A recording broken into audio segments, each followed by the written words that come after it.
the time I'm listening. WATB with Christian, Eric, and Carl sometimes.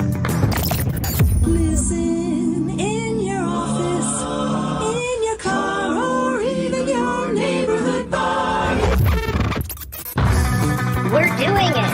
We're doing it. We're having fun. We're making it happen. It's fun time. Open your mouth, close your eyes. We're going to give you a big surprise. And here it is. Yes, indeed. Welcome to Who Are These Broadcasters? I'm Christian Bladt, a.k.a. Sunday Bloody Sunday, and that is our own Pleasant Valley Sunday. Eric Zane. Eric, thank you for being here today. Christian, thank you for inviting me. Thank you for having me. Yes, absolutely. It's a special night. It's a special time. Thank you to Eric and everyone else who doesn't care about Chargers Bears, which is literally the only other thing you could be watching right now. So we really appreciate everyone who is here, because this isn't just any episode of Who Are These Broadcasters? Oh, no. It is our Halloween spectacular. And I will, when we talk to our guest a little later, I will make sure that he appreciates the fact that I refused, Eric, to call it a spooktacular. I think, I think we're too old. That's a compound media thing. which actually all ties into something you're up to and where our guest comes from and all of that stuff. Now, if you are new to this show, welcome. And no, Carl isn't here, but I'm the DJ. He's the rapper. I'll be spinning some of the best vids from broadcasters. And Eric, you handle the super chats. Explain how the super chats work, please. Well, the super chats go like this. For starters, if you really want Christian to say something horrible, put it up as a super chat. All right. The one that has the highest dollar amount, US dollars attached to it, Christian will finish the show, will close the show with that. So that's how we do it. And, this grew out of me trying out a lot of different sign-offs. And then I realized I shouldn't be trying them out for free. So I will let you, the audience, put whatever you want into my mouth. That's right. I will say that if you make me laugh, because some of you actually have had some excellent jokes based on the things we talk about. God knows we don't. So when you do, I'll just put those up because they help increase the hilarity of the show from its usual bottom feeding level to something that might actually be, acceptable. Exactly. And in about 30 minutes, we'll be joined by our special guest, Don Jamieson of That Metal Show, That Rocks, also That Jamieson Show on Compound Media.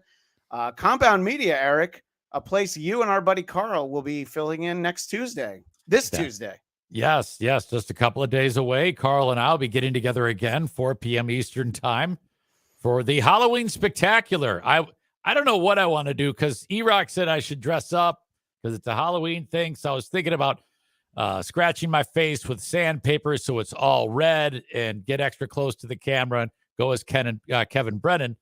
But I'm still not sure.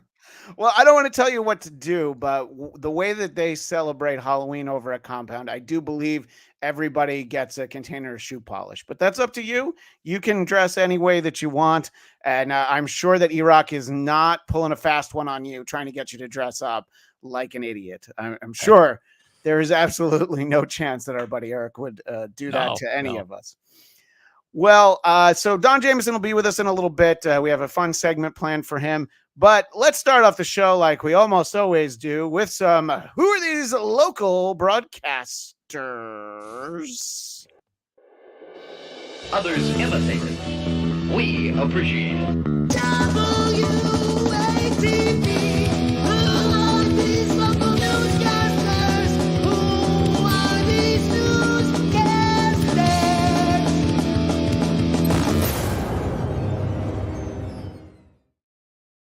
Now, in the spirit of Halloween, I have assembled a collection of some great videos for all of you. and it's a lot of people fighting over Halloween decorations, adults fighting over Halloween decorations. And to kind of give a reset, because look, I know not everybody watches this show every week. I've seen the numbers. It's all right. Not everybody watches it. I want to give a little recap. And of course, Eric and our regular audience will remember this gentleman, but this is a perfect example of Halloween decorating that is not well received by the neighborhood. This was the Goth Girl selfie station. Since 2020, he has dangled bald, unclothed dolls on his tree for Halloween. I don't. Oh, I like the idea that it's. Why I do it, but if people yeah, go ahead. Sorry. The fact that he calls it the Goth Girls Selfie Station, I think that's kind of a lost joke there. That's actually not bad.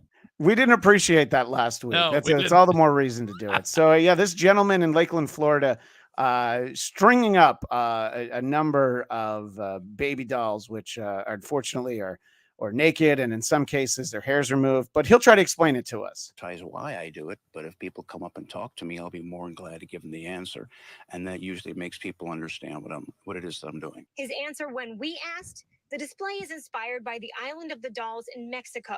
Legend has it a man who lived in isolation found the body of a young girl floating in water and collected dolls to honor her. I am a father and I have kids, because as I said, I was moved, so I felt that the best thing to do is to take my motivation and put it to good. To good use, yeah, exactly, sir. Even a week later, this guy's still just as creepy. I guess I'm gonna have to side with his neighborhood. Yeah. I mean, him says when he says he understands, people want to understand why he's doing it, and then they do. And I'm guessing the assumption is because they all think that he's a psychopath, right?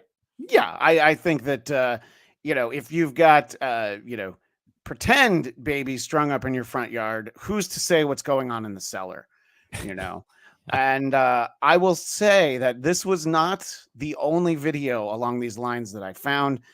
This is actually from a previous Halloween, but this is closer to your neck of the woods. I believe this is in the suburbs outside of Detroit. I don't think anybody should tell anybody what to do. Lisa Wright is frustrated by the fact her Halloween decorations have caused such a stir here on Pacific near Sheldon Road. Dolls hanging from trees with duct tape over their mouths. They're just dolls that I find in garage sales and junk sales that might have hair. They might have missing limbs. I just buy them and I just hang them on trees. It's kind of creepy at night when you see a bunch of dolls hanging from trees. I imagine you probably think, what is going on there? It's kind of creepy. Yeah, that's Is pretty there much any exactly. significance to duct taping them out? No, I just think that adds to the creep factor. We first told you about it last week after some residents took to a community message board to complain about them, saying the Yeah, it does add to the creep factor, don't you think, Eric? The fact that they're missing limbs and sometimes eyes and hair, and she just goes and slaps a little bit of duct tape on there. But I mean, she has the point, though. It's like, well, if you don't like it, I guess don't look at it. But what if you're her next door neighbor? Then that becomes an issue. Yeah, it does. Unless she's giving you free anal or something, you don't want you want somebody doing that in your neighborhood, for God's sake. I'm gonna need to read the fine print on that. Is she putting on a strap on or is she being serviced? Because either way, I'm in. To each their own, right? I guess. Yeah. Well, she seems relatively normal though. She's not like the guy in the last video. He seemed actually like he's eating skin. No. She seems normal. She seems like a mom. Yeah, no. He looks like he has relatives that live in that house with Leatherface in Texas Chainsaw Massacre, or possibly a relative who learned how to play the banjo before running into Ned Beatty. Let's give her a little bit more space to talk, though. creepy dolls crossed the line. That's when a family member took them down while Wright was on vacation. But now that she's back. And I'm going to put them back up. I think it's ridiculous. I'm not going to be bullied. She says she and her family love Halloween, and she is thankful for those who have supported her, even if they don't love the dolls. If you want a vanilla society, you probably will never find that. Everybody's different. We all have a right to decorate the way we want. If somebody doesn't like it, they don't have to go to my house trick-or-treating, and they don't have to even walk past my house. Okay, it's hold it. My property. Yeah, that's right. That's the end of the clip. Yeah. She passes the sniff test for me. Okay. Okay. The last did not. I mean, he seemed like Well, I mean, we all saw it and heard it. He just seemed like a psychopath. She is actually like, whatever, and they showed the rest of her decorations too. I thought that was okay. I kind of like that she does it. Well, yeah, and then interesting, she used the phrase Vanilla Society, and I do believe Vanilla Society is the show on Compound that's going to be airing before you. Planning the Vanilla Society, I believe, is what it's called.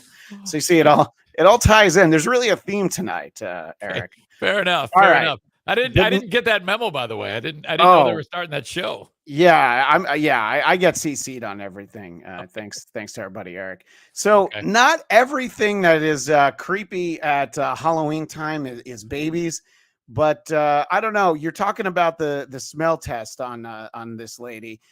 You let me know when either your spidey sense starts tingling or the red flag pops up for you. Okay, with a gentleman in this story. Well, Halloween decorations are supposed to be scary, but one viewer thought that one on Route 116 goes too far. The decoration was part of the Terror Trail of Missing Scouts walking trail, a Halloween fundraising event organized by South Hadley resident Ron Masterakis. The display was a life-size prop of a man in an electric chair. And Masterakis says he never meant for the decoration to be offensive and only used the prop to hold up signs advertising the event, which ended last Saturday. It's a great opportunity for the Boy Scouts to get involved with the community, to raise a little bit of money, to have a nice fundraiser. Ron Masterakis, allegedly. Yeah. You never know what you're supposed to say these days. And the Scouts, my son just started going to Cub Scouts, and I don't see anybody that I'm reminded of in this image, but I might be a little nervous, especially because he's tying things with really tight piano wire in his front yard, Eric. Yeah, he's got a little bit of a strange appearance to him. I am fully a judge a book by the cover, and to me, plus his last name could kind of be an anagram for masturbate. Man, something there, maybe. You know what? I think you're onto something, but I guess they raised like $2,000 for the Scouts, but at what price, Eric? At what price? God, I don't know, man. But isn't there a bad reputation on Scouts? I mean, when you sign the kid up for Scouts, were you like, fuck, I got to keep him right by my side at all times? We're there. Okay. For every meeting. So, I think that was the workaround. It's like, well, if you want your kid to do it, you have to be here. I think, because the Scouts muscled their way into the crowded pedophile field of the Catholic Church, and they've really had a great decade, actually. The Scouts, yeah. Well, we'll talk Scouts on another time, because I will tell you that the makeup of the Scouts is it's half girls at this point. So even better. Yeah.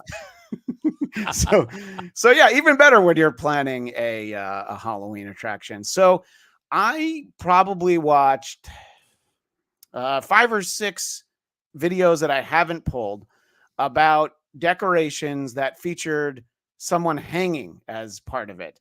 A lot of them come across exactly like this one. And let's see how well it's received when your Halloween decoration has you hanging someone in effigy. New tonight at 6. Is this festive or is it going too far? Neighbors are voicing Depends their on who you concerns ask. over this Halloween display. He using this Halloween display in a disguise as for racism. Oh, Tonight, okay. the owner is answering back. And Rich and I talked with the man who built that display. Saying yeah, go ahead. So, Sorry. Foxy Brown was telling us what's up, and I guess we need to find out exactly what the motive of this guy is. I mean, is he a known racist? Well, he's going to say that he's not, but let's. The Halloween display on Emerson Avenue, just north of Michigan Street, is impressive, but many people in the Emerson Heights neighborhood find one prominent feature terribly disturbing. This is a part of life that people endure, people suffer. So they don't have anything to do, this don't have anything to do with Halloween, nothing.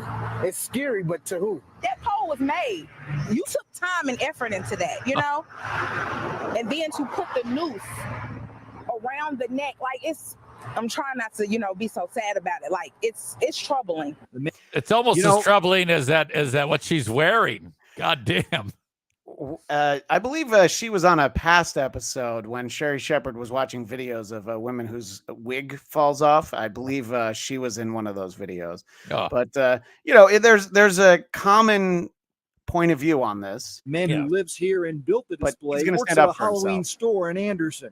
There have been lots of people through the course of history, pirates, witches, for any or no reason. Horse thieves in Texas are a big example. Lots of people in mass numbers have been hung. I just view it as entertainment for the season of Halloween. I'm not trying to offend anyone. Some folks have seen this display and felt that it signified lynching.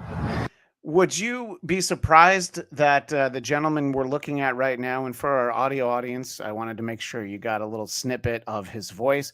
Would you be surprised that this is the guy in the local community lookout organization? I mean, he's got the Emerson Heights t-shirt, Right. and he's only too happy to show up here when the local news crew pops out for it.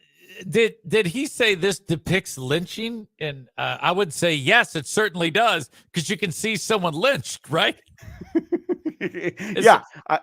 I think that but he's just making a point, the property owner, that there's a lot of people who get lynched. Like this doesn't necessarily have to be the blacks. This could have been queers. This could have been so many different things. There's so many other things that could have been hanged here. Sure. But we'll see what Ryan Wilson from the community organization has to say. And that we're a very diverse community, and that means that the way that we interpret things is very diverse. So let's, try to understand and recognize, where folks are coming from. Fisher promises to take down the hanging display. Wow, look at the size of that woman's ass. Well, I'll tell you what, if that powerful woman is looking at my house, I'm like, sorry, ma'am, I will take it down, because with just a couple of strides, she could probably tear through 2/3 of the house like a bulldozer. Well, Eric, I'm glad you latched on to the reason why I let that clip run a little longer than I might have ordinarily, because that is the lady from earlier. There's two reasons. The first is clearly either the camera person or the reporter was like, can you stand here and just be disappointed for a moment? And then it's like, I need to back up and get a wide shot. No, and I gotta really back up to get the wide. Hang on a second. I'm gonna have to change my lens. What a plump mess that is. Jesus, that is spectacular. Well, that was the interesting thing about watching this clip, Eric, because when I saw her, it reminded me of a clip that I had only been watching a few moments earlier. And tell me if you see the similarity. Look at this, guys. A 399-pound pumpkin turned into Taylor Swiftkin. The masterpiece was created by an Ohio artist. It took more than 10 hours. A little small. This. There's even a football-shaped pumpkin display, a nod to Swift's new romance with Kansas City Chiefs Travis Kelce. So, yeah, I was not going to include the Taylor Swift pumpkin until I saw that lady. Oh, God. Yeah. Shit. It was an immediate cause and effect there. But, yeah. So, now there is another video, and it's a little bit of a long one that I pulled. But this might take us right up until the time that Don gets here, because this is another decoration that involves a hanging, but this is in Montreal, and this is the Canadian broadcast. And you can have me stop at any time, but especially when you think that perhaps the hosts are being overly sensitive and perhaps a little too cautious in the way they speak about this. And also keep an eye out for the news anchor, who has the interesting accent of being from nowhere. She's very reminiscent of a certain anchor from the animated series Family Guy. Good afternoon. There's a Halloween decoration in Ahuntsic that is getting a lot of attention. At first glance, it looks like there's a man hanged in a tree. Some people are taking it in stride. Many others, though, are not. Billy, it seems everyone has an opinion on this. Right, Mitsumi. I mean, during a holiday like Halloween, was that celebrates Thanos? things that are scary. This is one of those situations where something that could be Robert considered Reich. outrageous might cross the line into disturbing. Now, just a disclaimer: the images you're about to see may trigger for some people if you're triggered by images of hanging individuals. Well, I mean, don't spoil it for us. Don't tell us. This. If you're, this could upset you if you are upset by things that You might want to turn away from the set for a minute. This is what happened about a week ago. Matthew Farah, he's a homeowner here in Huntsick on St. Urbain Street.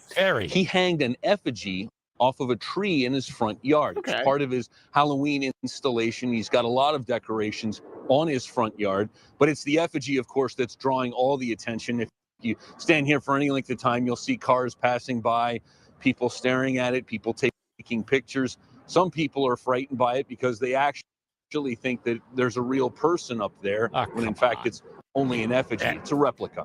Wait, you're saying that it doesn't? I'd say that the little skeleton people look perhaps more believable. Giant spider, a witch, everything kooky and nutty, and that looks believable. Come on. Yeah, I specifically want to share with you the passerby who are walking around Montreal.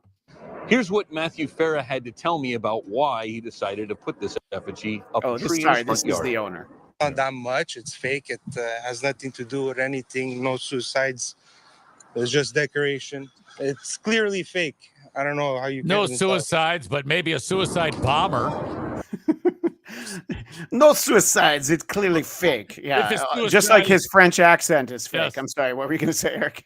I have suicide vest, but this is not a suicide. Yeah. Now, more on that in a bit, because he did get some visitors.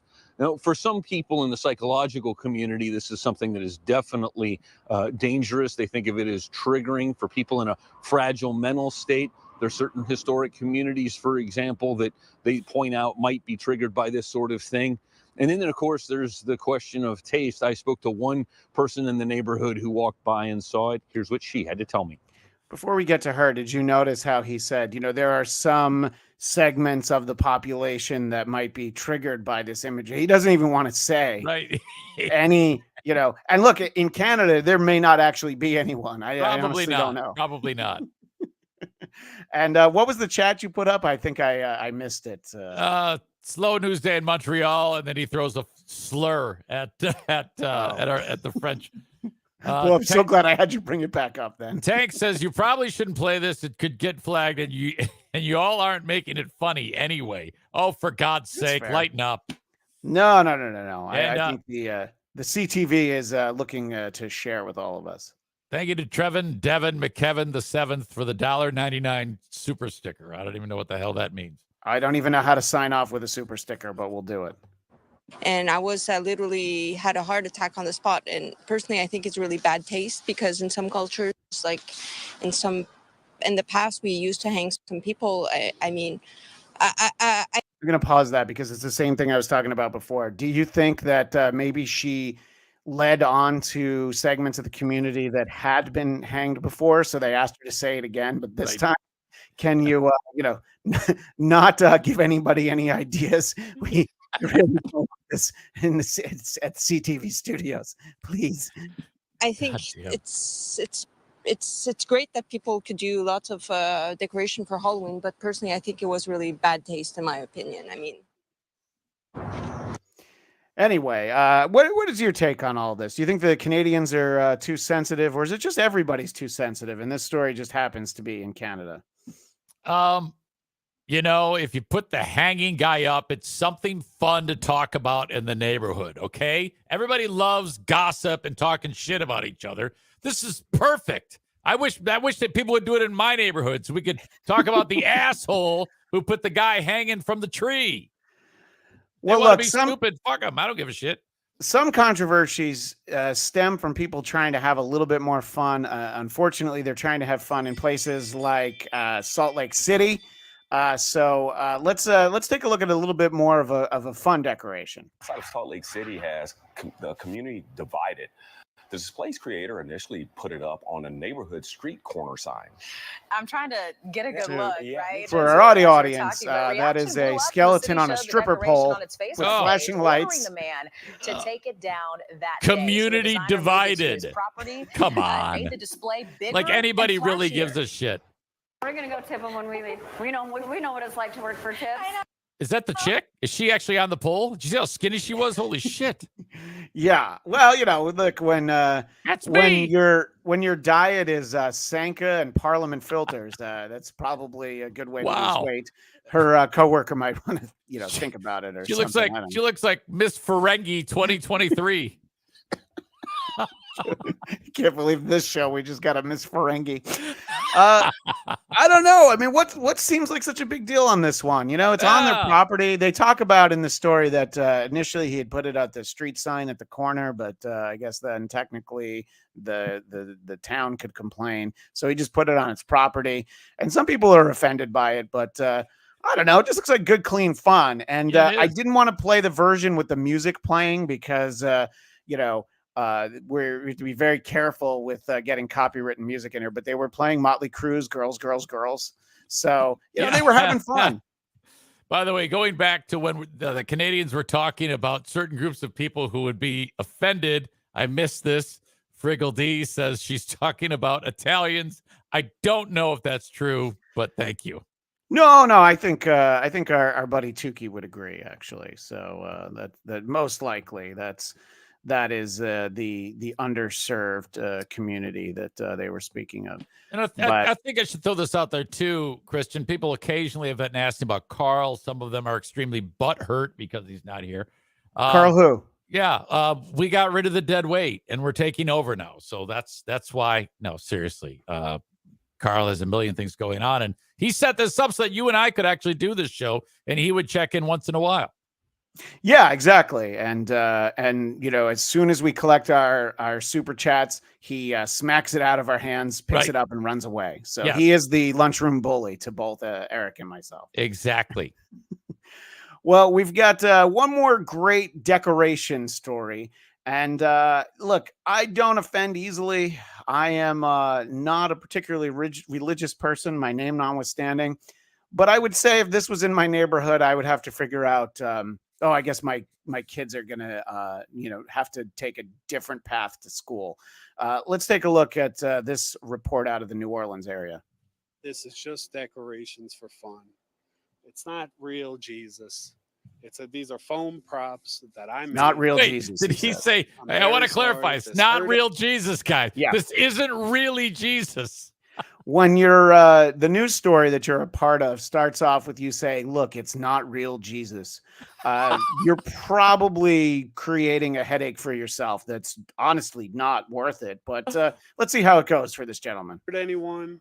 If this caused anyone to feel sad. Bucktown resident Vic Miorana is known each year for his elaborate Halloween decorations. My apologies for it only being in one channel. This year's display I got it both. might have gone too okay. far.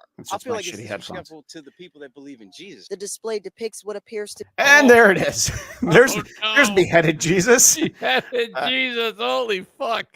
And don't worry, there's more. It's not just beheaded Jesus. Look, there's Hack Ride holding on to him. Hack Ride holding on to Jesus's head. Jeez, oh boy. Ooh. Surrounded by nuns and a priest. Oh, that part's people all right. find it offensive. Let them bypass this neighborhood. Is it protected under free speech? Yeah, hold but on. Does that make it right? Yep. I didn't see that coming. The old guy said, let him just bypass the neighborhood. That is a genius thing. From I didn't expect that from that source, but he's old school, I guess. That's awesome. Yeah, no, he's very much old school. That's my real question. And would you do this with another religion? Okay, now that is a great question from this gentleman in the awful hat and terrible chain. Would you do this for another religion? I believe the answer is no, sir. I would not. No. Well, I mean, what could go wrong if you did that with Allah? I don't know if there's any instances in history that if he had perhaps wanted to have a decoration with the Prophet Muhammad, what might have happened. But I don't have any opinions on issues like that. I'm just commenting on the gentleman in the car. Sure, What's absolutely. the chat that you got up there? Well, the very kind Jay Loiterer, I believe, is how I would say that. Through $19.99 our way with a nice thing you have to say about Blind Mike and Lucy Tightbox and Carl and Stuttering John. So I will, if anybody can beat that one, they would then win Christian's final word, leaving the to sign off the show. But that's a big one. So thank you so much, Jay Loiterer. It's much appreciated, as much as this beheaded Jesus is appreciated here. Since the post went viral, Mariana says he and his then girlfriend parted ways after she received numerous threats about losing her job. Lost his girlfriend. Yeah, so he lost his girl. That was the part I wanted to make sure to get from that one. And it's is it worth it to have the beheaded Jesus in the front yard? And maybe your answer is, oh yeah. Now, before we get to our guest, I want to give you one more addendum to this story. You were talking about the neighbor that you liked from there in the neighborhood, Eric.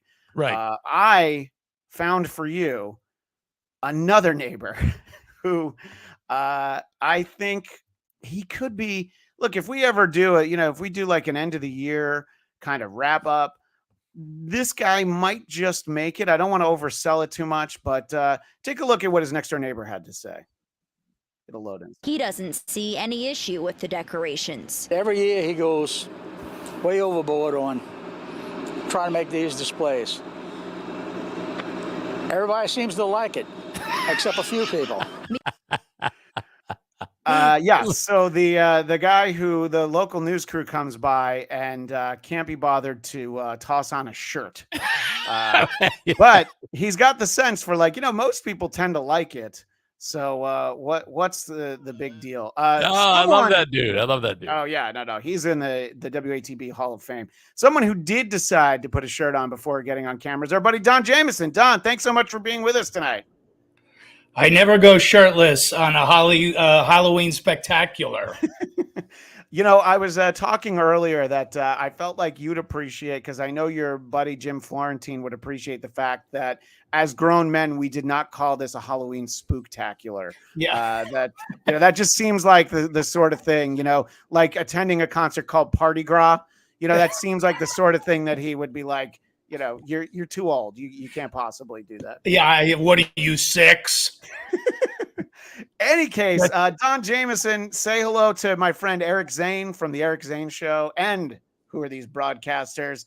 We're so happy to have you with us tonight. Obviously, Don, you can be found That Jamieson Show over on Compound Media, which this Tuesday, Halloween night, you'll be on at 7 p.m. with little old me as one of your guests, which means, Eric, you and Carl will be the lead-in to Don and I on That Jamieson Show on Compound Media. So that's high pressure. I love it. That's now that's a spooktacular. Well, yeah, only if Anthony's in the hospital, you're able to have a spooktacular. But in any case, Don, obviously, people can find you, Real Don Jamieson or Don Jamieson Official. I've got them all mixed up in my head. Where do people find you before we dive into some fun? Just right where you said, Twitter, Real Don Jamieson, everywhere else, Don Jamieson Official, and, any C-level comedy club. Look, I have to admit, I've seen you in B- level comedy clubs. So, don't sell yourself too short, Things are moving. And of course, you have the YouTube show That Rocks with the aforementioned Jim Florentine and Eddie Trunk. But, really good. Find out where Don's playing. You're playing in Buffalo next weekend, right, Don? Yeah, I'm actually doing a couple gigs with Jack Russell's Great White. Love Jack Russell. Yeah, that's one of those, bands that there's 2 or 3 or 4 of, at this point. Like everybody who's been in the band has their own Great White out on the road now. So I'm with the Jack Russell specific Great White. Okay, very cool. Well, Don, you're here for a specific reason. It's going to be our Halloween celebration, but we're not going to do a lot of our usual segments tonight to make way for Don. But I do want to pop over to who are these sportscasters for just a moment, because, well, there was definitely something very funny that, look, I think everyone can enjoy. We definitely had a lot of clips of people from the Philadelphia area who were happy. And I think turnabout is fair play. So we're going to take a look at some less than excited Philadelphia Phillies fans after Game 7 of the NLCS. Home of the hourly triple play. W-A-T-B, who are these sportscasters? Just listen and find out who are these sportscasters.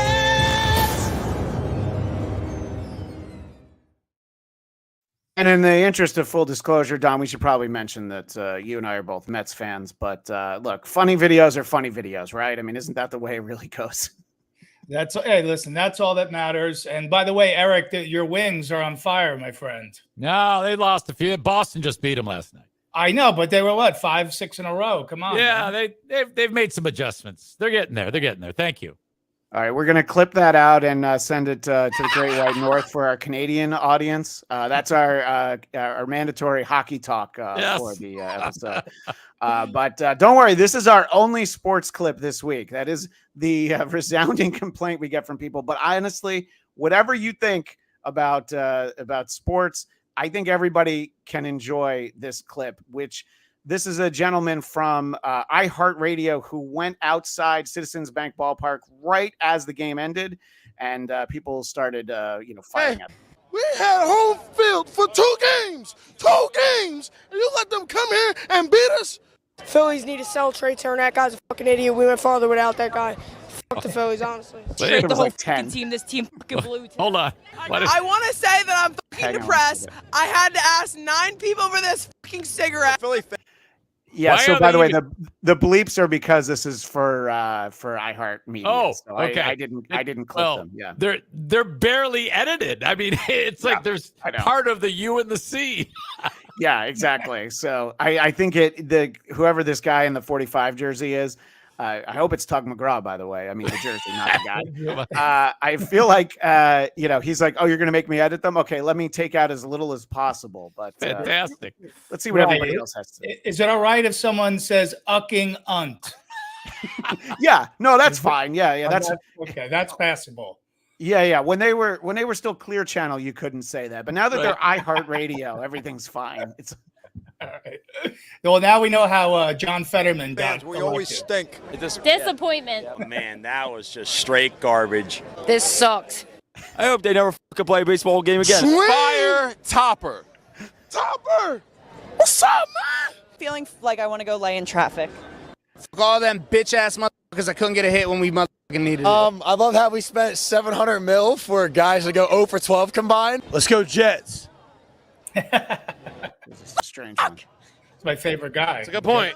I'm feeling good because, we still got the birds. Go Birds! Go Birds! Hit the fucking ball, man. Come on, really? Hit the fucking ball. Overpaid animals. Fuck that. Hey, wait, where'd you get this banana? From a homeless guy. Oh. And that's my hero of the clip, by the way. The guy who got a banana from a homeless guy. He took it from the homeless guy? Jesus. Yeah. Holy shit. Those Philly crowds are brutal, man. They'll take fruit from the homeless. They don't care. Yeah, no, he didn't mention that the homeless guy was offering it up. No. He pushed him down, took it, and ran. Didn't they win the World Series not that long ago? It was 2008, so they probably don't remember. It's think about how many Yinglings they've pounded in the time since then. Holy shit! My team hasn't won it since 1984. We're like, fuck it, we don't care. Don and I haven't had it since '86, and I went to the World Series in 2015. I was at the game where the Royals won and the Mets lost, so I've been kind of part of one of those crowds. And I will have you know that I didn't take anything from any homeless people that were hanging out in Flushing. Have either of you guys ever been in one of those crowds, like after like not just a loss, but like a crushing, maybe season-ending kind of loss? No, I've never been part of that, frankly. I was just telling this is just a story of misery, but being a Jet fan, which is a story in misery in itself. We were watching the game tonight. I go, do you realize how much I was so into football that the season the Jets went like 1-15. I was sitting at Giant Stadium in December. They still hadn't won a game yet. They're playing the Houston Oilers. It's 20 degrees and it's pouring raining. And I'm like, why am I doing this? Why am I out here? There's 5,000 people in a 70,000 people stadium, and I'm one of these idiots here. Yeah, and you've got, that sums up my sporting life pretty much. Yep. You've got your ticket in the back row because they won't let you move down closer. Maybe under some kind of overhang. They're like, no, stay there. I was exposed, and they would not let me go underneath. Because hey, that's the ticket you bought. I just wanted to share that fun, and I know we have some really big Philadelphia area sports fans in our audience, and so we feel for some of you, but not so much because I think it's that I'm video's happy. priceless. I'm happy they lost. Fuck those guys. Well, that's just because everybody on our Reddit hates you, Eric. Well, listen, MLB wanted in the worst way to have Arizona and the Texas Rangers in the World Series. They've been that's the dream combo for ratings right there. Yeah, no. Yeah, they didn't want the Dodgers or the Braves or they would have the Astros are there all the time. Yeah, so oh my gosh, Kelly Riddle always coming with the fire at us. I think I like Kelly, but oh boy. Kelly has been killing it.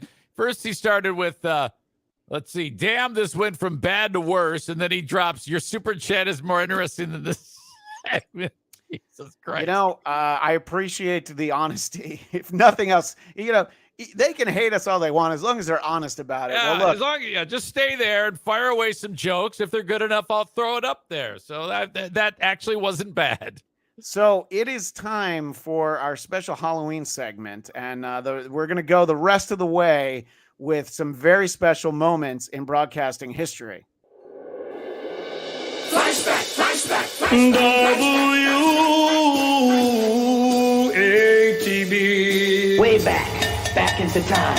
Let's find out who are these broadcast histories.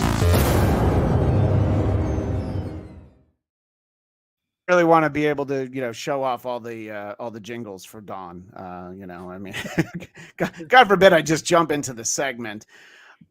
In any case, yes, indeed, we have Halloween upon us, and I figured that there was no better segment to use than the infamous appearance that all four of the original members of KISS made on The Tomorrow Show with Tom Snyder, Halloween night, 1979. Yes, 44 short years ago. I'll admit I continue to be a big enough KISS fan that I'm going to see them on Friday at the Hollywood Bowl. Don, they're on their end of the road tour. It's their fair. This is the last time they're ever going to play in Los Angeles. Well, this is it, right? I mean, there's no more. This is the end of the road until Gene and Paul retire and replace themselves in KISS. And then franchise it out, like a Chick-fil-A, and every city will have a KISS. KISS Detroit, and we'll have KISS offs and various KISS Italy. Yeah. Oh no, exactly. They'll be, but these guys will probably never play at the Hollywood Bowl again. So I'm excited to go there. But I'm also a tremendous fan of this segment. Look, they don't make them like Tom Snyder anymore, and there's a couple of clips that might indicate why.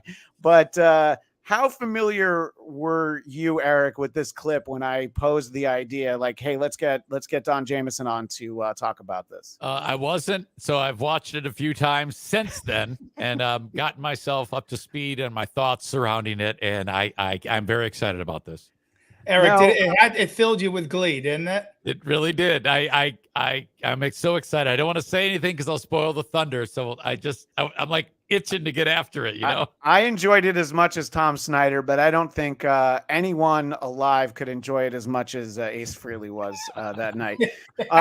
Don, I would feel like the biggest takeaway from this is never have the whole band on at once, and I don't just mean Kiss. You know, pretty much after this, the members changed and all that, but usually it's really just Gene and Paul in front of the cameras, kind of at all times.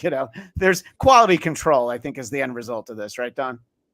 Well, I think that, there's a couple things.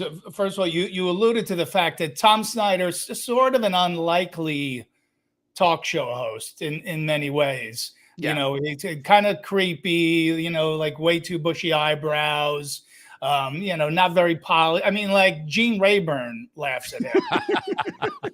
So that's one. Number two is, people will see if they haven't seen the clip, they'll see right from the start is the problem that you're talking about is you do have the whole band on, and the way that they are seated is why it turns into complete chaos, because you have the mom and dad on one side, Gene and Paul, and then you have the kids, Ace and Peter, on the other side. What they needed to do was put Gene next to Ace and then Paul next to Peter. That way there's a parent next to each of the kids to get them under control when they start mouthing off throughout the entire show. Right. And Gene could have had some kind of electroshock device that, brought the spaceman back down to Earth, as we should say. I have so many clips from this. I actually am going to start our viewing of the segment once the band is out. But the important thing to know is prior to them coming out, Tom Snyder at the top of the show mentions the members of the band. And he does say that Gene Simmons is the bass player because he's just reading it off a card. Is it twice? Yeah, he does say it twice. And for those that maybe don't know, bass and bass are spelled the same way. That is the reason he says it. Like, I don't want to make any assumptions about our audience. I know how much. Was that for the Philadelphia Phillies fans that we just saw? You said it, Don. I didn't, but you might be onto something. Is that a super chat you have to read, Eric? It is. Yes. Mikey's threw it $1.99, and he said, "Are you aware of Discount Don Jamieson?" I am, and I'm a big fan of Andy from Ontario, who does his Discount Don impression, which is good because I can do, like 3 or 4 podcasts, at the same time. Right. I'm franchising me out just like Kiss will eventually. Exactly. That's basically the Don Jamieson tribute act. And look, I to be fair, I couldn't get Discount Don Jamieson, so I had to go a step down and get the real Don Jamieson. He's harder to get than I am. All right. And oh my gosh, who's on the screen? Cardiff sent a $2.79 Canadian. And I don't even, what is he writing? DJ equals 10, CB equals 2, EZ equals 3, WATP equals wow. WATB equals 5 this week. Nice job, boys. All right, so he's dividing up our super chats, I think. Or Don Jamieson is a 10. I don't know. But thank you, Cardiff, for sending us some of that special Minnesota money. All right, so let's dive into it. Tom Snyder is welcoming the band to the sets of the Tomorrow Show. First of all, Mr. Gene Simmons, who is the bass player, who is the bass player, Mr. Peter Chris, who is the drummer, Mr. Paul Stanley, who is the guitarist, and Ace Frehley, who is the lead guitarist. I'm the trap player. Now tell how this started. Wait, can we stop it there? Or are we gonna? Yep, we can absolutely stop please, it there. Absolutely. Or first of all, the look from Gene when he says it's the bass player, that's like the look on everybody watching the NFL when they cut to Taylor Swift in the luxury box. He even shook his head, if he noticed. Yeah. He was like, "You're fucking it up again." And then And he knows Ace is going to have a joke ready for the bass joke. And of course, Ace does, and it murders right out of the gate. And this is the end of the world.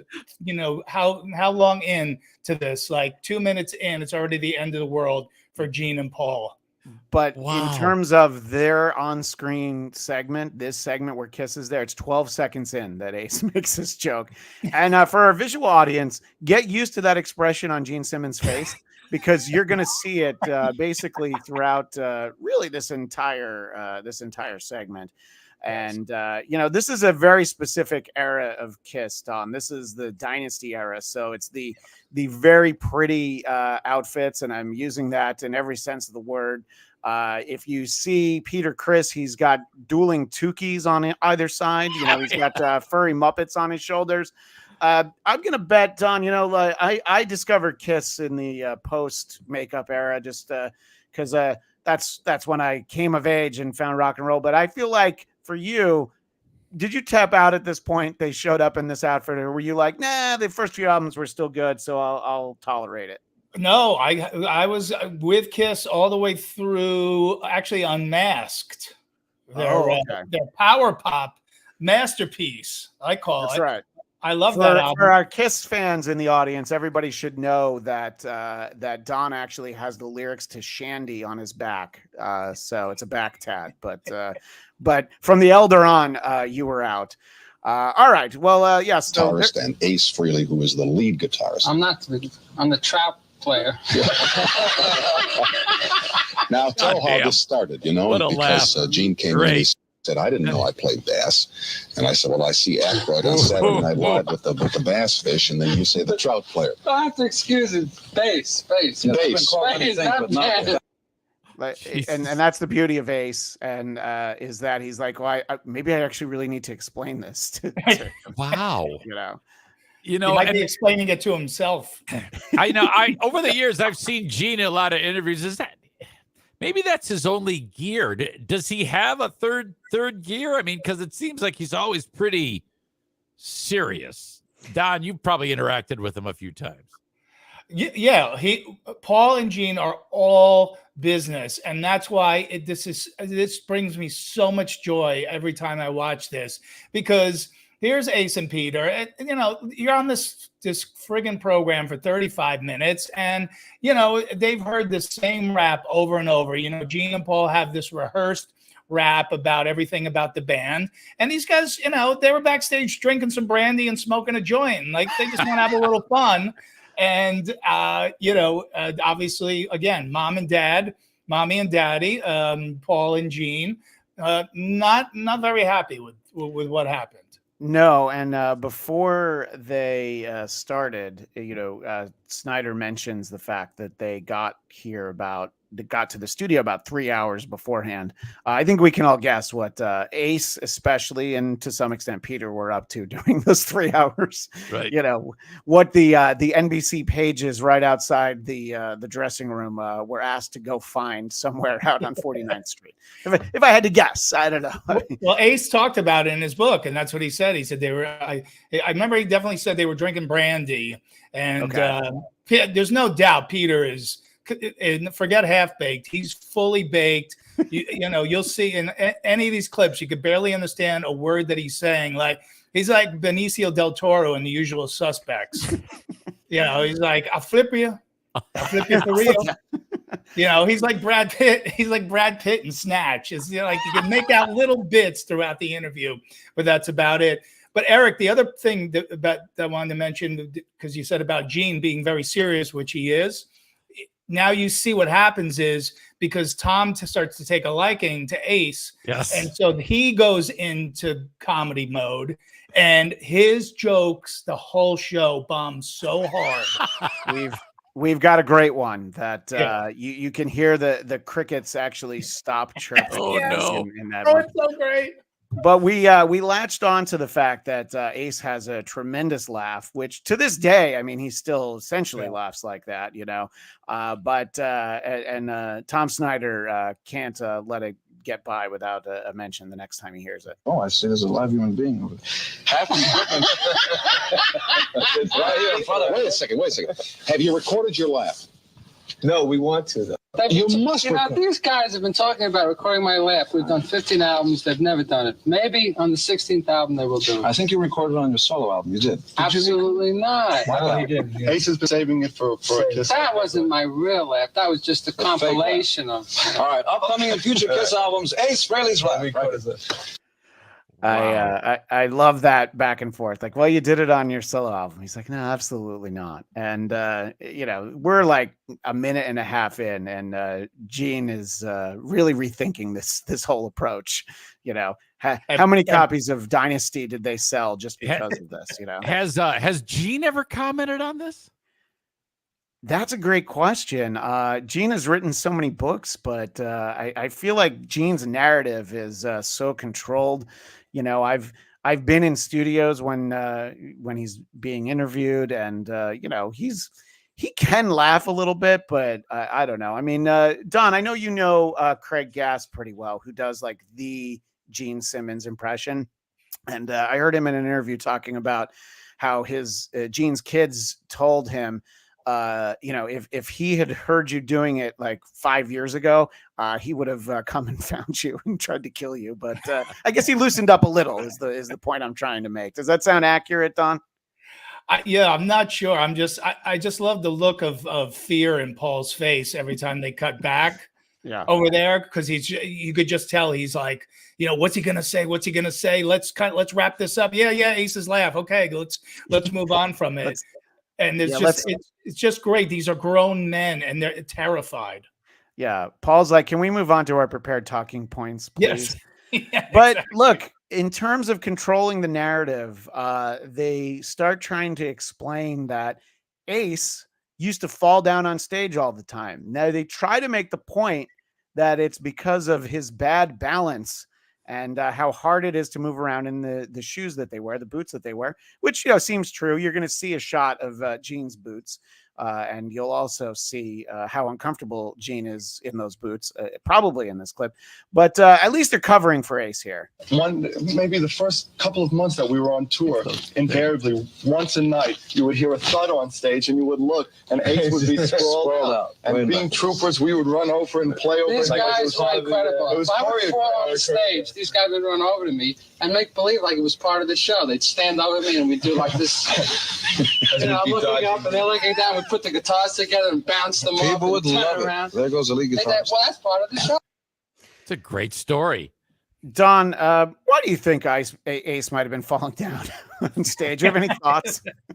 Well, listen, I'm going to stick up for Ace here because, again, the Gene and Paul narrative of Kiss over the years, especially on this very, very brief 8-year end of the road farewell tour.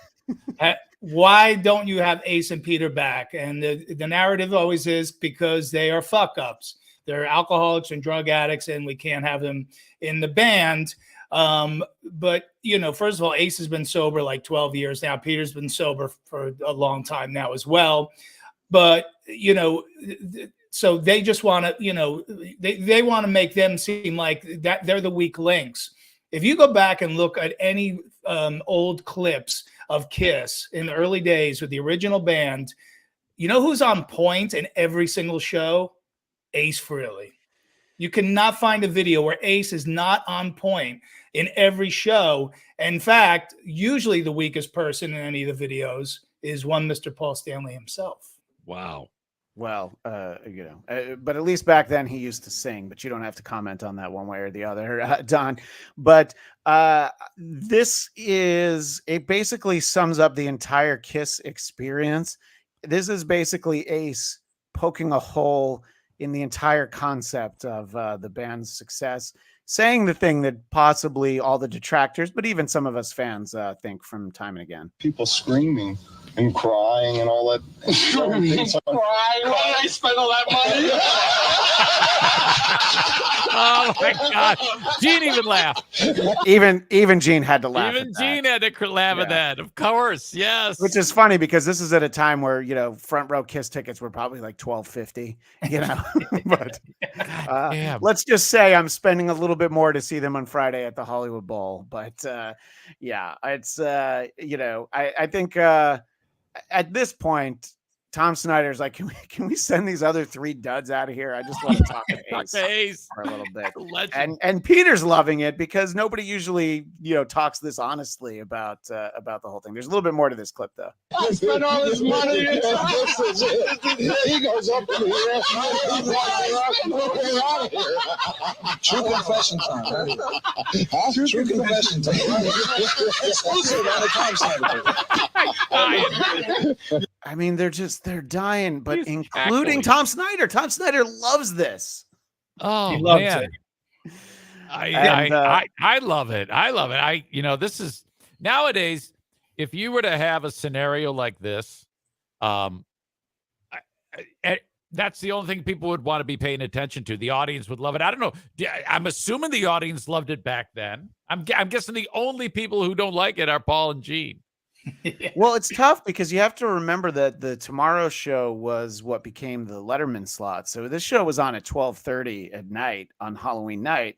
So Kiss's core fans, I doubt were allowed to stay up and watch it. And other than, Gene Simmons, who he brags about his Betamax collection, it's not like you could record it and watch it later.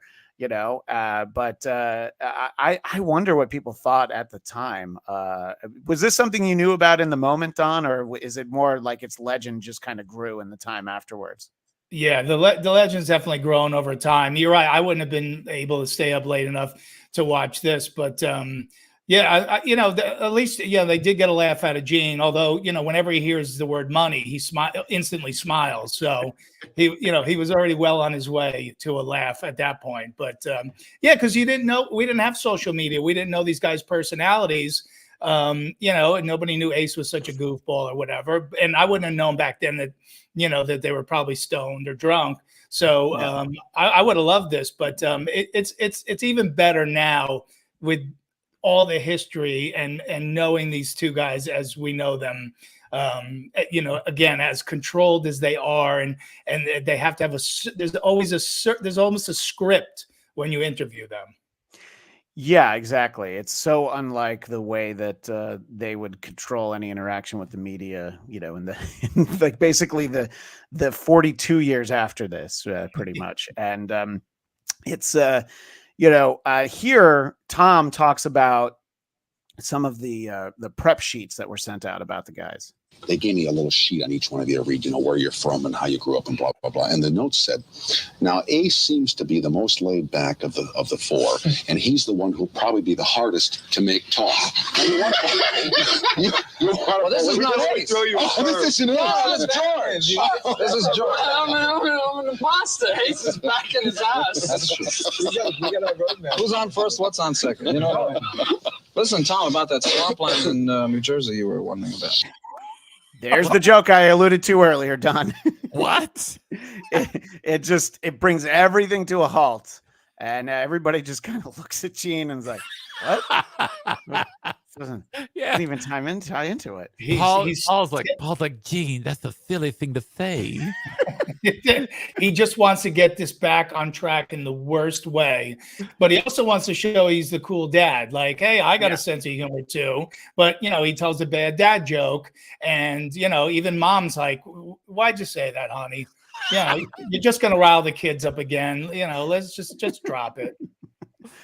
Well, Tom clearly has an agenda for what he wants to ask them about. So he tries to get some explanation on their outfits. Tell me about your outfits. I mean, did you design your own outfits, all of you? And tell me what each outfit means. And I'll start with you, Ace. Well, that means I think this outfit is self-explanatory. I mean, this is part of a kind of a V shape. This is my utility belt, and we don't want to go any below than my waist area because that's reserved for concert payers. I understand that. But, and then after it's all over, they say, this is what we paid for. And that's why they always feel short. I stole this from Flash Gordon, and I have my cape. But you're kind of like a spaceman, huh? No, actually, I'm a plumber. On the side. Listen, I got a little piece of pipe backstage I'd like to have you work on. Tell me about it. Oh, you won't let it, but I went down.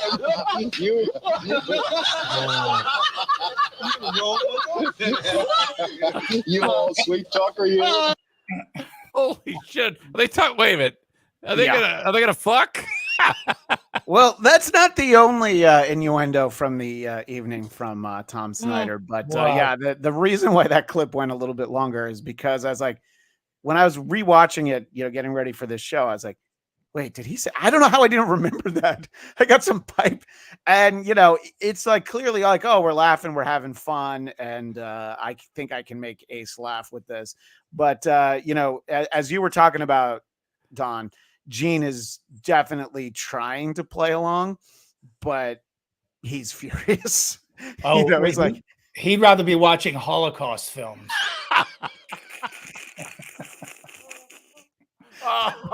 believe his mom is a Holocaust survivor. But I'm gonna have to say, Don, I think you're right. I think he would prefer that. Well, obviously, anytime you have a rock band on, you're gonna get some good stories about the road.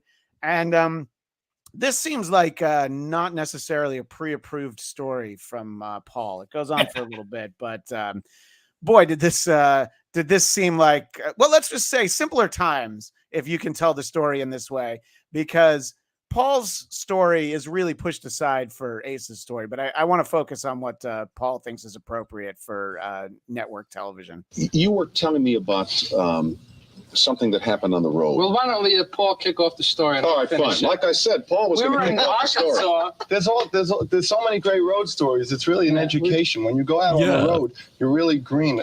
I just thought of something. The very first tour we did, you expect all these women and you start settling for girls.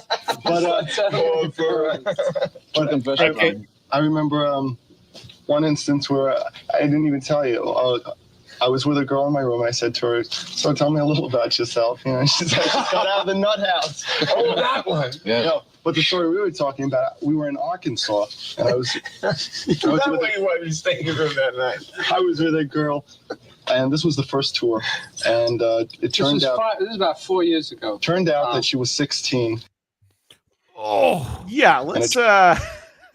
yeah. Okay. And let's see. I'm sure if you mention that today on really, even if you're streaming an interview with a rock band, you might have to say something about that. But I'm sure Tom Snyder steps in. Turned out there was a prison right across from the hotel, convenient to take me away. And okay, that's like a Jimmy Savile quality joke for people who know the old British Top of the Pops host. It also turned out that she made her living going from room to room in the hotel. She was a hooker. And all of a sudden, there's a knock at my door. And it's the police telling me to open up or else. And I can't figure out what's going on, except that somebody must have told on me. Meanwhile, Ace is in the room next door throwing his furniture onto the highway, having a party. Yeah.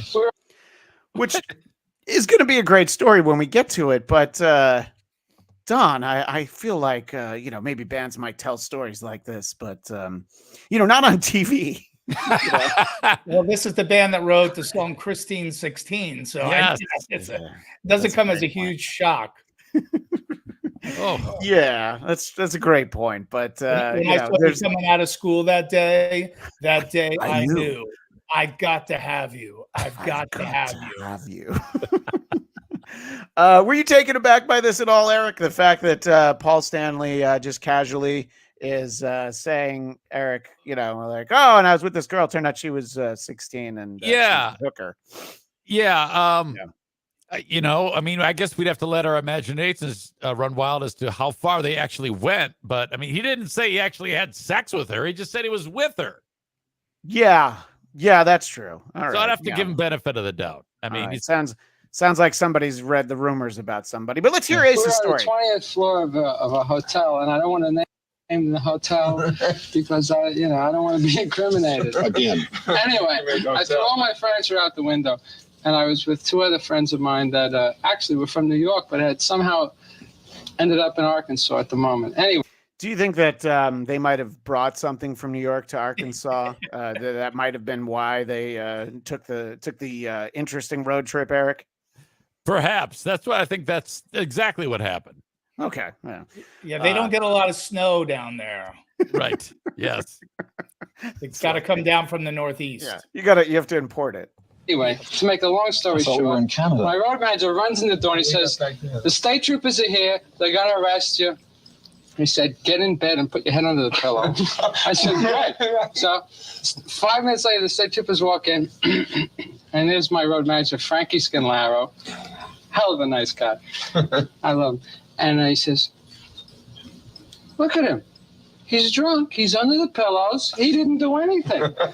He was go to balls. There was con artist. He was a lot of people in his room. There was a big party. They got him drunk. They drugged him. They threw all his furniture out the window. They ran out the door. They got him drunk. They got him drunk. They got me drunk. I fell out. They threw all. Sorry, the emergency brake that Tom Snyder, but also Gene and Paul pull. I was like, no, there were no drugs in that room. Right? Yeah, I just got drunk. Yeah, absolutely. Gene's disgusted by this story that Ace was drunk, but he's sitting next to an admitted pedophile. That's fine. Well, that's why they're still friends and collaborators almost 50 years later. Well, I don't know about the friends, but they still work together. Yeah. So anyway, Ace's friends drove out from New York because they brought some of that higher alcohol content beer down from Canada. That must have been it, right? But let's hear the rest. Those furniture out the window. Look at him. He's gone. Got away with it. And it flew, huh? Yeah. That wasn't the first time he talked his way out of getting a job, but he was an incredible guy. Frankie, I love you. I'll see you New Year's Eve.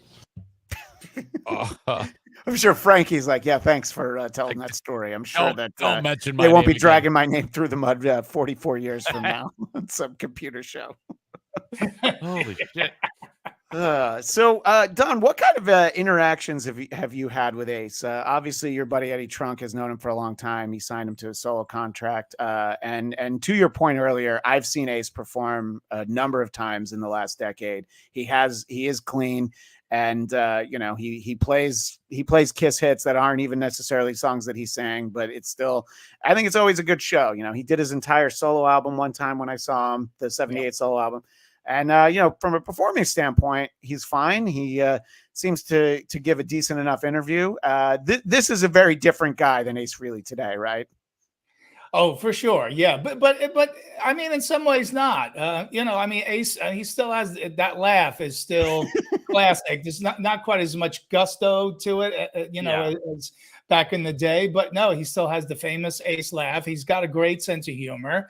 And most importantly, he's a Jersey boy now. So that's right. He doesn't live too far from me. He moved to Jersey. So him and Peter actually both live sort of like right in my area.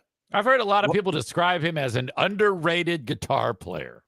Like, he doesn't get enough credit for his abilities in guitar. And I don't know why that's... Well, I'll chime in and I'll say that I think that if nothing else, I like his style. It's very unique. It suits Kiss really well.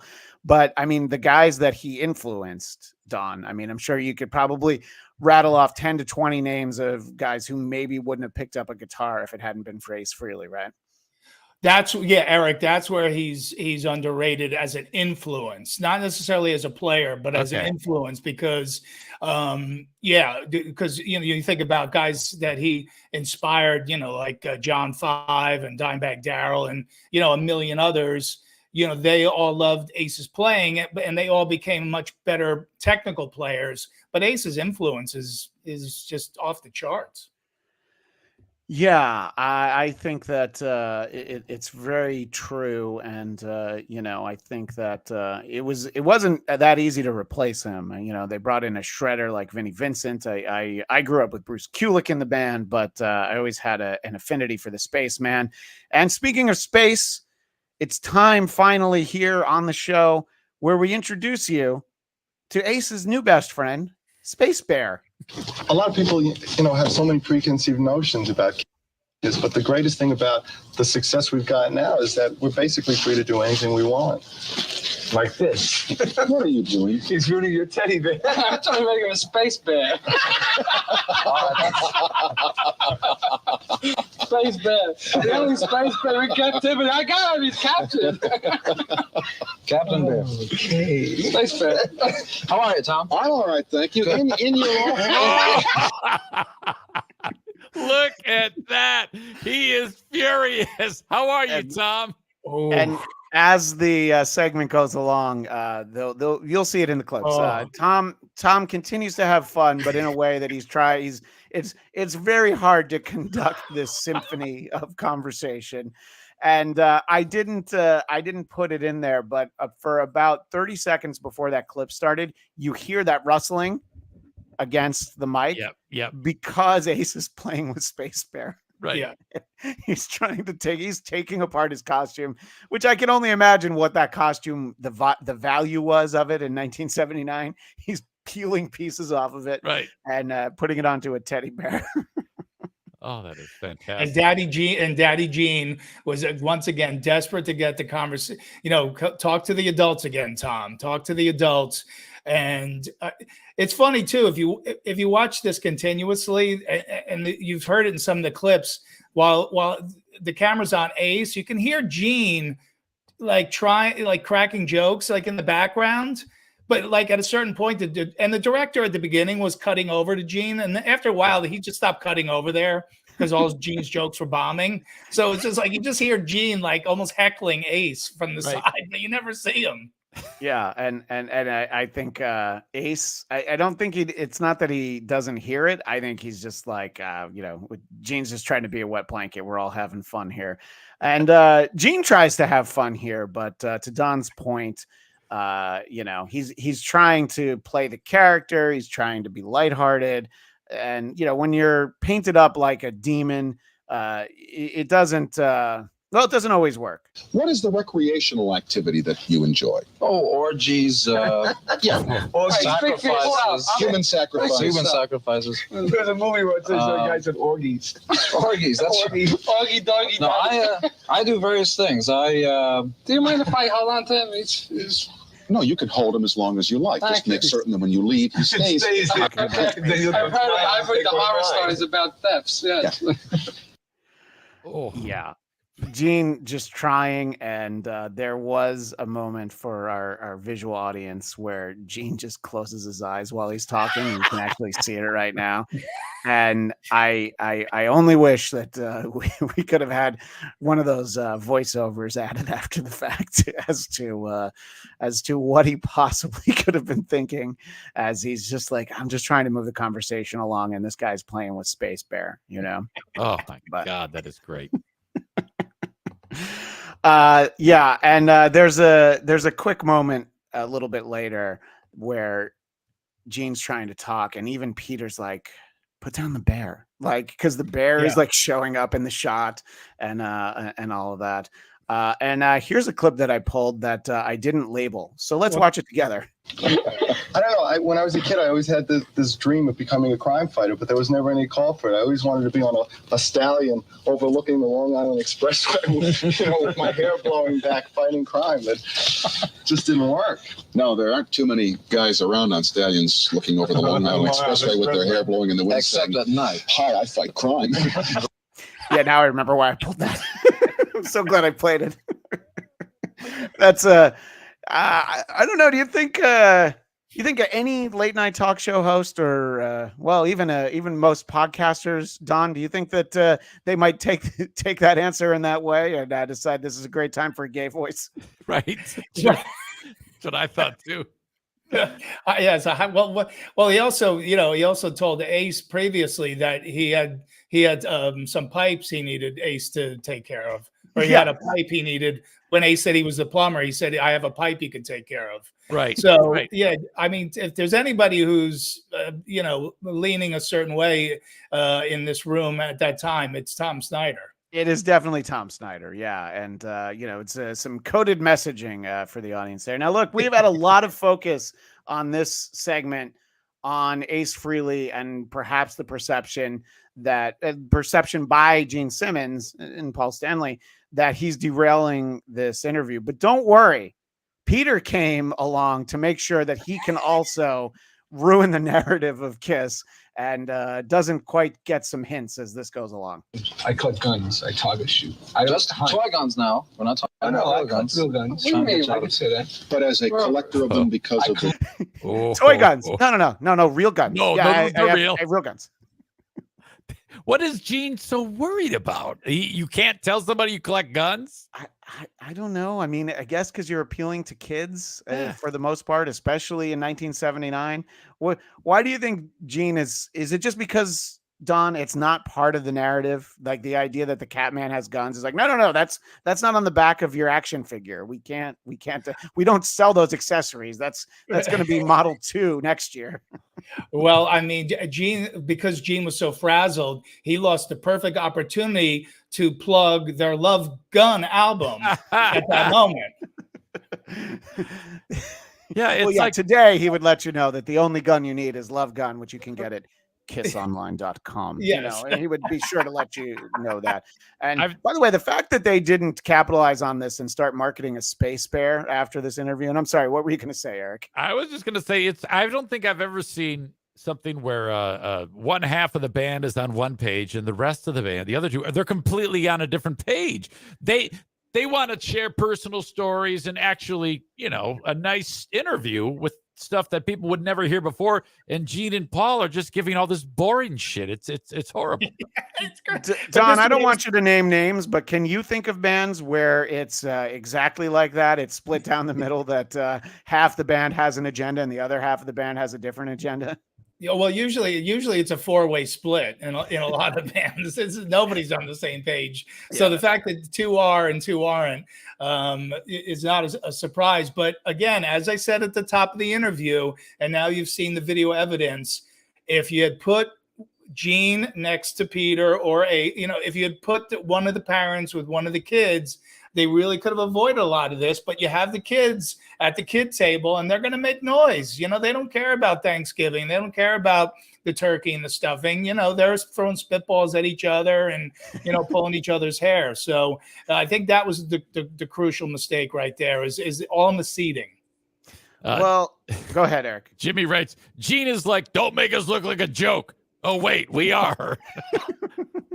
Well, even though I'm a fan, I can't disagree with that statement right there.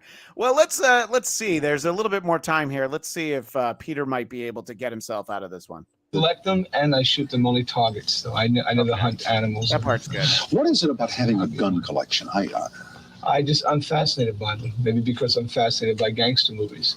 If I could relive, I would love to be in the 20s to be like a Dillinger or a Babyface Nelson. In the movies. See how I'm trying to bail him out? In the movies. It's Coin, our manager. Hello, Bill Aucoin, their legendary manager, standing, in the wings there. And so, yeah, this is clearly definitely not part of the message, John, if Dean's invoking Uncle Bill here and making sure that we get back on target. Well, yeah, well, of course. He finally got the space bear, incident put to the side, and now he has a guy who, basically saying he wants to gun people down in the 20s. Now, I don't want you to think that that Don is characterizing Gene as the mother just on his own. I know that Gene will do that, but Eric, what was the chat that you had up there? Sorry. Oh, it's all right. It says nobody wants to be Peter Criss, not even Peter Criss. Oh, I'm sure Peter's a delightful guy.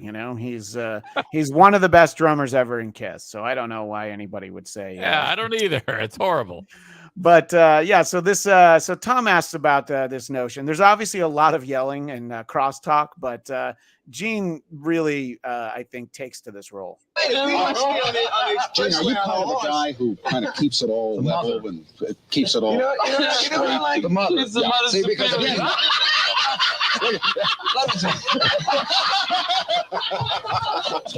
tell you something.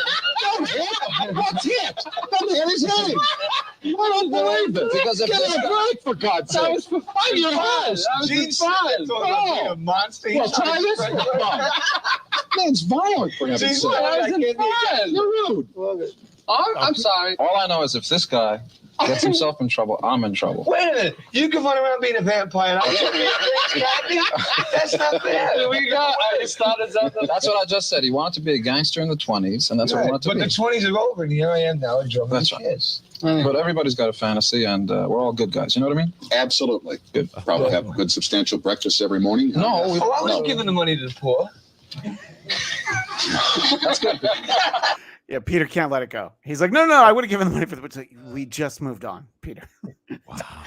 You've done interviews before, right, Peter? This isn't the way that it goes. That was cataclysmic and spectacular in scope. I didn't understand one word what anybody was saying. They were just screaming and yelling and laughing over each other. Yeah. Yeah, and once again, Peter completely can't make out a word he says the whole time. He's just, I'll flip you for real. That is great. Well, the conversation moves along to again, there's Tom's just trying to talk about their hobbies and just some and a very interesting project that Ace has taken on. To tell about the helicopter that you're building.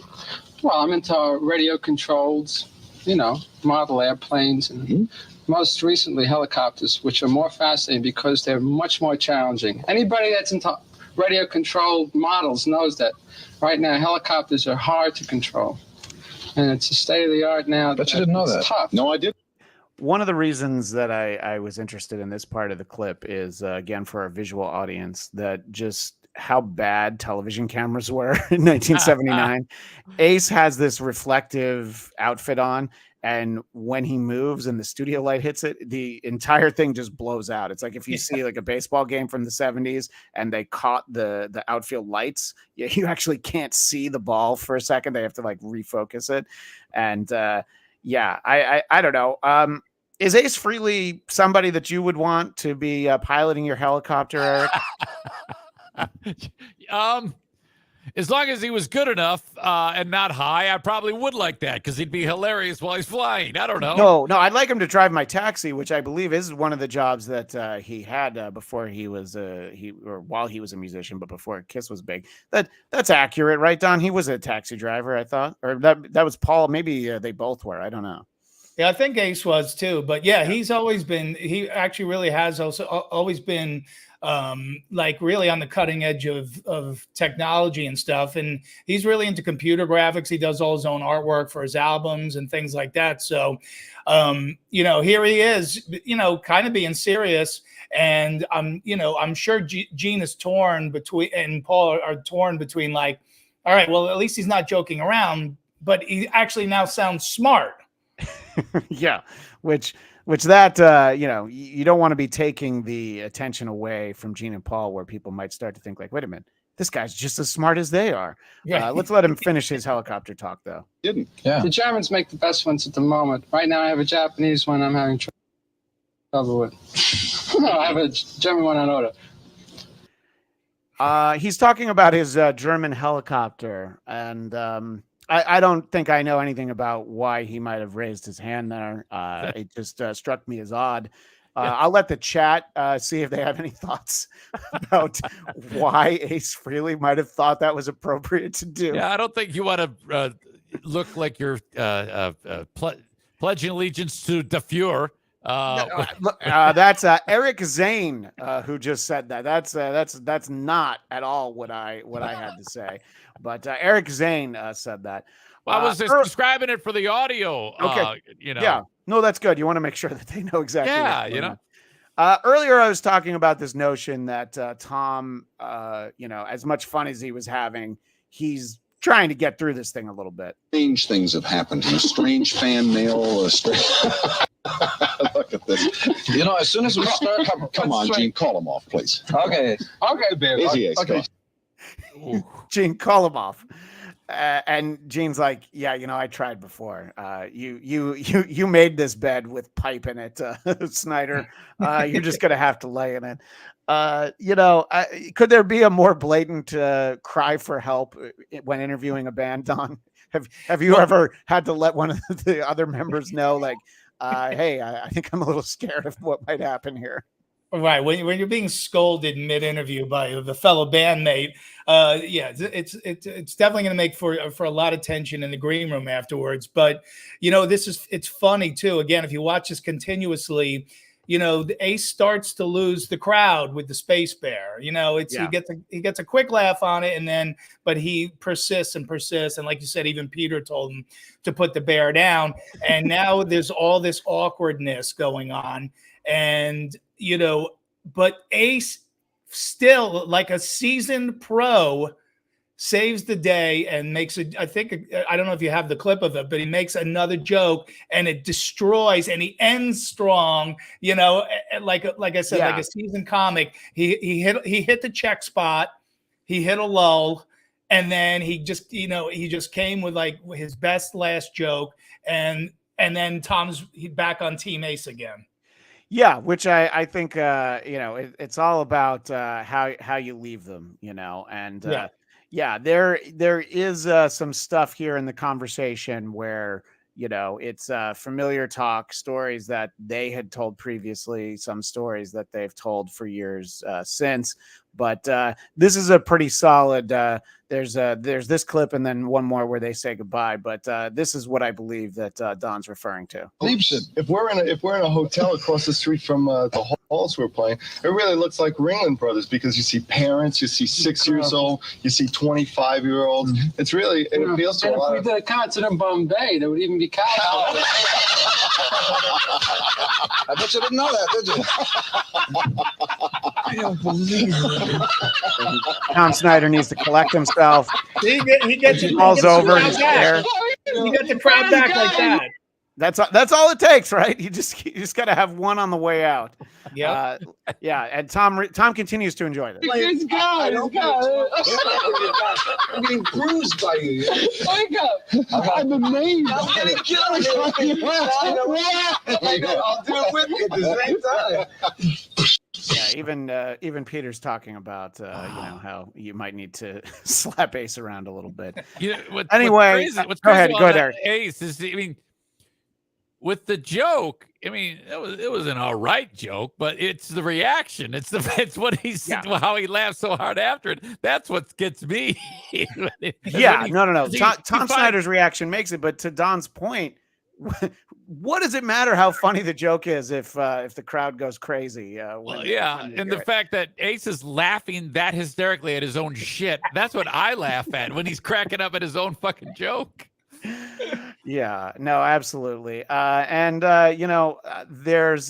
There's more time left in the show, but Tom explains that they have another guest to get to, and they have to say goodbye to.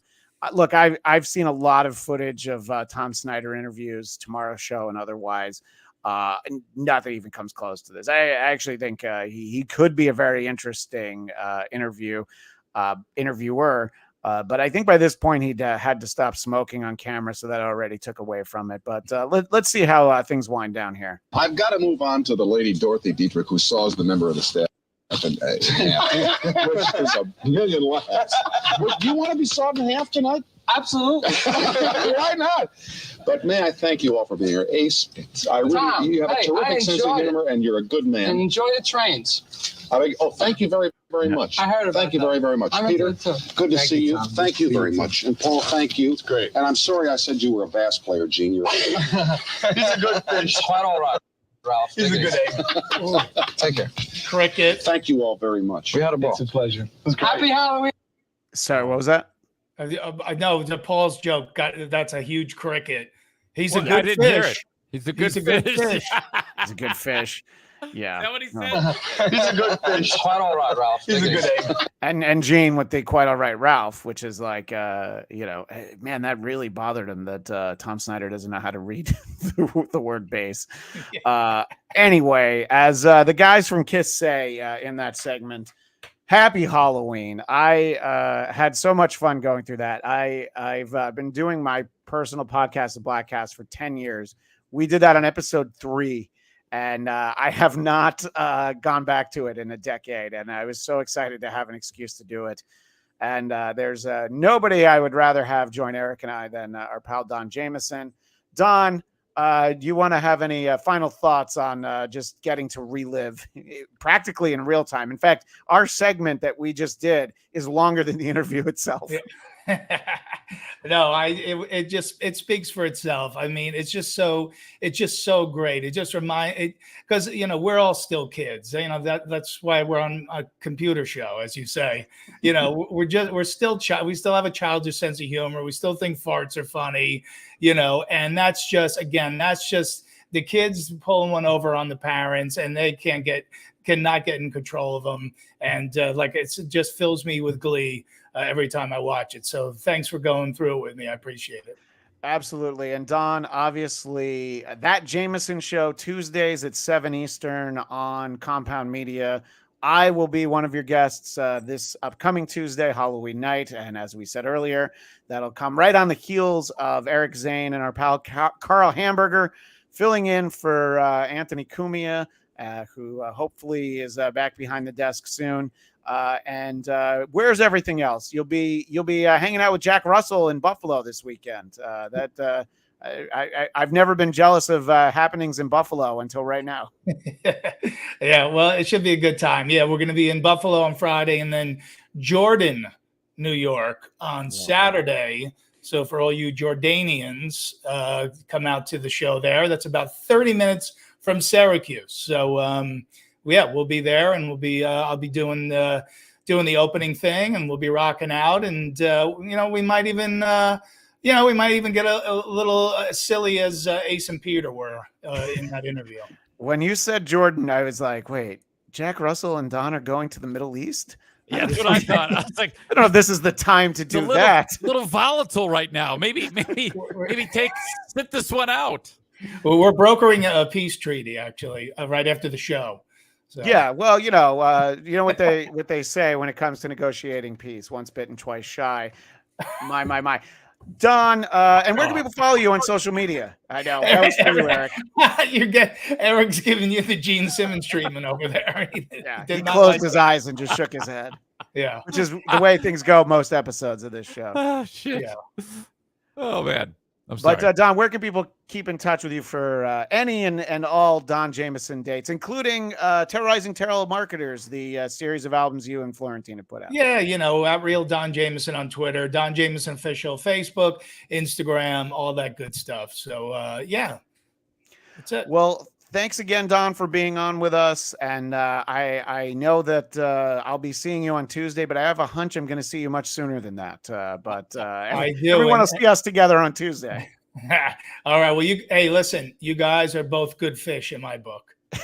Yes. All right. You're good fish. Our resident sturgeon, the one and only Don Jamieson. Thank you, sir. And hopefully we have Christmas is only a few months away, so we'll have to have you back before too long. Let's find another humiliating clip to Paul and Gene and tear that apart for a wonderful Christmas celebration. I'll see if there's any meat on the bone for the unmasking appearance on MTV with Vinnie Vincent, who, as soon as we saw him, was like, no, put the unk back on, put the makeup back on. Yes. All right, Don Jamieson, thank you so much, and hopefully we get a chance to talk with him again. Eric, I know as always this show always goes long, but this was our Halloween spectacular. And I don't know, I get it. I am way too much of a fanboy, but what a great piece of video that is. It's historic. And more people need to be aware of it. So just to be able to stop and have Don in here talking about it, it was extra special. Well, that's pretty much our show. I know I mentioned the upcoming Compound gig for you. Anything else you want to let people know where they can find Eric Zane? Absolutely. If you search on any audio platform, Eric Zane Show Podcast, I'm there. I do the show daily, Monday through Friday. It's on Twitch. So Twitch, just search Eric Zane Live. And it's live at 8 a.m. Eastern Time, Monday through Friday, if you want to get it as it happens live, or just check it out on whatever platform you listen to shows on. Well, that's 5 a.m. my time, so people can do what I want, which is, listen to it after the fact. Listen to it after. Doesn't matter. It's all there. It's still there, just like this show. All there. Yeah. And by the way, for our live audience, we appreciate you choosing us to be your pre-show to Tukey Soup, which I know is about to start at the top of the hour. And Eric, you recently just discovered Tukey, didn't you? I discovered Tukey when you told me I want to beat the Tukey crowd. So I looked and I watched part of episode 11, and I'm like, well, this is fucking awesome. So I really thank you for that. Whoa! Hacka. We all love Tukey here at the Who Are These Podcast Network. We appreciate everybody who tuned in, watching us live, or if you're checking out the archive version, all of that. We will not be back this Tuesday, Halloween. It's the whole reason we did it tonight, but you'll be able to find us on November 7th at what I understand is our new time slot, which is 2 p.m. Eastern, 11 a.m. Pacific. We have about 15 clips that I didn't play. You think I played a lot of clips on this show? Yeah, I got 15 that we didn't use. So we're already loaded for bear. So wait, Space Bear. I didn't even know what I just said. Fucking home run, Kumia. But you can find me on social media at Christian DMZ. Check out my personal podcast, The Blattcast, BLADTCAST. So we got to get out of here, but I know we have one big dollar amount. And thank you to big for us. Yeah, I know. Well, when Carl's on the show, we get David Chandler $50, but this is great for us. I think this is more than twice what we got last week. So we appreciate it. It is closing time. So as I will let everybody know, every mic is a hot mic, but Blind Mike is a comedic genius, and Lucy Tightbox is hot as lava. Stut Joe sucks and Carl rules. Also, love Cardiff and Hackride, two totally different people. I believe everything that I just said right there, although I think there might be one that you might disagree with, Eric, if I had to guess. Maybe. I'll let you figure that out on your own. Well, yes, indeed. Every mic is a hot mic, but Blind Mike is not every mic. We'll see you not next Tuesday. We'll see you on Tuesday the 7th, everybody. Thank you.